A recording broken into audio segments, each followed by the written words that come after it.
Now, while I've got some of the parts of the Ruckus off, I'm going to clean them. And what I've done is I'm going to use this simple green. It comes like this for years, and then they changed it to simple blue or whatever. But I went down and bought a gallon of this for about 8 cents an ounce. It's non-toxic. It works great for breaking up the grease molecules or oil molecules. But aside from all that, I have a whole bunch of oil leaks down in my stator area, which shouldn't be there. So in going by what I said about looking at how the engine can tell you what's wrong with it, let's take a look at the stator cover. This is the inside of the cover. The other side is where the stator goes, right here, and then the flywheel goes on top of that. This is the inside of the engine. Now we look on the other side and it should be absolutely beautifully clean, but it's not. Gear just fell out. It's all right. There are two things that can leak on this deal. It can either be the seal right here, which is right here, which I'm going to leave it in there. If you do plan on doing a rebuild, you want to get your right and left seal.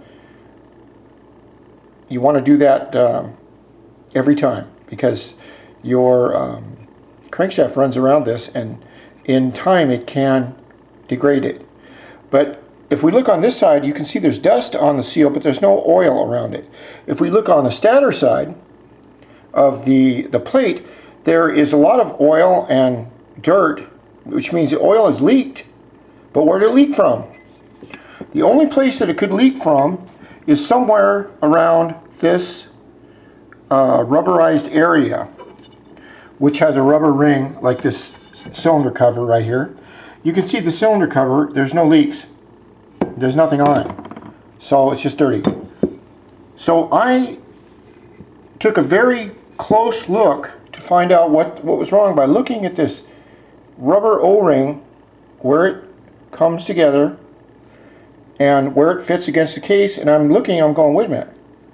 See, as soon as you pull it off, you can look at this and go, well, that wasn't there when that shouldn't be there. This wet oil and all the crap on the other side. But you can tell that that's where the leak is coming from. It's right from this area right here.